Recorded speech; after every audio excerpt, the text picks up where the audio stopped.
যখন মুসাবের পা ঢেকে দেয় মুখ বের হয়ে যায়, আবার যখন মুখের দিকে টান দেয় তখন পা বের হয়ে যায়। যেই মানুষ 200 দিরহাম দিয়ে কাপড় পরতেন, তার থেকে বেশি দামি কাপড় পরে কেউ ছিল না। ইসলামের জন্য এমন ত্যাগ করেছেন, আল্লাহ নবী ঝরঝর করে বসে থেকে কাঁদছেন। মুসাব ইবনে উমাইর রাদিয়াল্লাহু তাআলা আনহু রাসূলুল্লাহ সাল্লাল্লাহু আলাইহি ওয়াসাল্লামের মক্কি যুগের এক অনন্য সাহাবী। তারিখের মধ্যে আসছে তার পিতা তাকে 200 দিরহাম দিয়ে একটা কাপড় কিনে দিতেন, তার থেকে দামি কাপড় মক্কায় কেউ পরতো না। এত সুগন্ধি ব্যবহার করতেন, রাস্তা দিয়ে গেলে জানা যেত মুসাব এই সুগন্ধি ব্যবহার করেছেন। ওই মুসাব যখন ঈমান আনলেন, আনার পরে তাকে ঘরবন্দি করে রাখা হলো। মুসাব রাদিয়াল্লাহু তাআলা এরপর একদিন পালায় হাবশায় চলে গেলেন। হাবশায় যাওয়ার পরে তার মনে হলো মুহাম্মদ মুস্তাফা সাল্লাল্লাহু আলাইহি ওয়াসাল্লামের জন্য ঈমান আনছে, আর হাবশায় পালায় থাকবো, আমার মন টিকে না। উনি আবার সাহস করে ফেরত চলে আসছেন। সাহস করে আসার পরে তার মা বলছে আবার তারে আটকাবে। মারে বলছে এবার যদি আটকাও, হাতের কাছে তলোয়ার পাইলে ডাইনে বামে কারো দেখবো না, সবগুলারে শেষ করে ফেলবো। দেখছে রাগী ছেলে, অতএব মুসাবের মা তারে আটকায় নাই, কিন্তু বলছে আমাদের বাড়ির কাপড় চোপড় তুমি ব্যবহার করতে পারবে না। আল্লাহর নবীর কাছে এসে বসে আছেন, সাহাবায়ে কেরাম দেখলেন মুসাব ছেঁড়া কাপড় পরে আছেন। মুসাব রাদিয়াল্লাহু তাআলার পোশাকটা এরকম। নবীজি বললেন ও আল্লাহর জন্য ত্যাগ করে আসছে, ওকে বসতে দাও। ইতিমধ্যে মদিনা থেকে কিছু মানুষজন আসলেন। মুসাব রাদিয়াল্লাহু তাআলা বসে আছেন, মদিনা থেকে অনেক প্রতিনিধি দল আসলেন। আল্লাহর নবীর হাতে হাত দিয়ে তারা অনেকেই ঈমান আনলেন।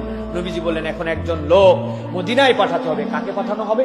আল্লাহর নবী দেখলেন সবচেয়ে স্মার্ট, সবচেয়ে বিউটিফুল, সবচেয়ে সুন্দর কথা বলতে পারে, ইসলামের জন্য ডেডিকেটেড মানুষ, সবচেয়ে ত্যাগ করছে। মুসাব, এদের সাথে তুমি মদিনায় চলে যাও।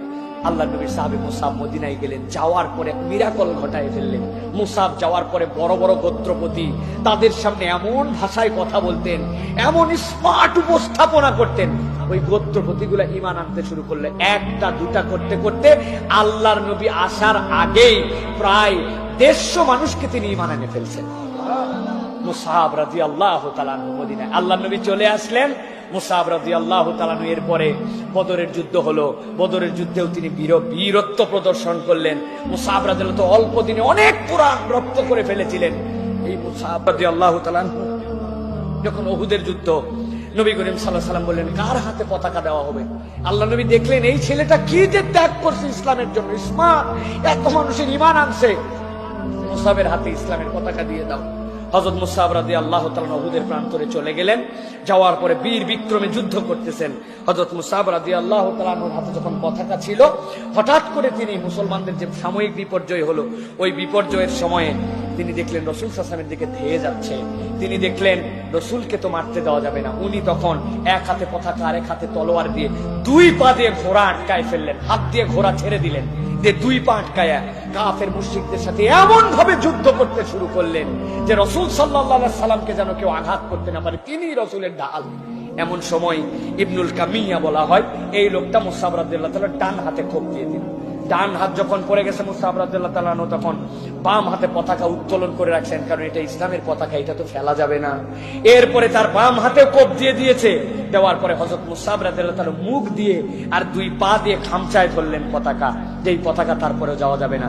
এরপরে ইবনু কামিয়া একটা দূর থেকে বর্ষা মারলো, হযরত মুসাবের বুক ফুটে পিছন দিয়ে বের হয়ে গেল। যুদ্ধে ইসলামেরও বিজয় হয় নাই, আবার দেখা যাচ্ছে কাফের মুশরিকরাও বিজয় নিয়ে যেতে পারে নাই। যুদ্ধের ফলাফল এরকম হলো।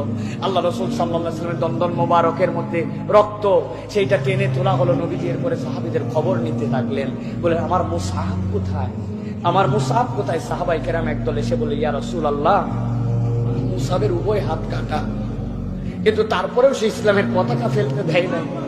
তার মুখ দিয়ে আর বুক দিয়ে সে ইসলামের পতাকা ধরে রাখছিল। আল্লাহ নবী বললেন কবর ঘোরো, মুসাবকে আমি কবরে নামাবো। আল্লাহ নবী মুসাব রাদিয়াল্লাহু তাআলাকে যখন কবরে নামালেন, আল্লাহ নবী সাল্লাল্লাহু আলাইহি ওয়াসাল্লাম বললেন মুসাবের পাটা ঢেকে দাও না।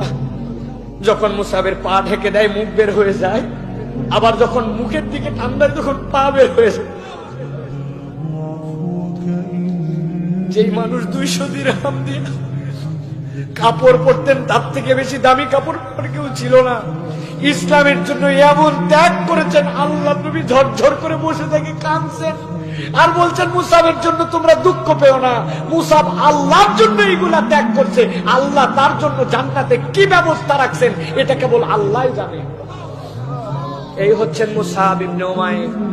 তিনি হচ্ছেন যুবকদের আইডল। তিনি ইসলামের পতাকা কখনো মাটিতে ফেলতে দেন নাই। ও যুবক, আমি বলবো ভাই, তোমার দুনিয়ার বেশভূষা, দুনিয়ার চাকচিক্য, দুনিয়ার স্মার্টনেস, এটা অর্জন করা অথবা বর্জন করে দিতে ইসলাম বলে না। তবে এইটাকে তুমি আল্লাহর জন্য ডেডিকেটেড বানাও, তোমার সকল কিছুকে আল্লাহর জন্য উৎসর্গ করে দাও। আল্লাহ রাব্বুল আলামিন তোমার জন্য মুসআবের জিন্দেগি দান করবেন ইনশাআল্লাহ। অথবা এই মানুষগুলোর জীবন আমাদের জানতে হবে, এখান থেকে অনুপ্রেরণা নিতে হবে।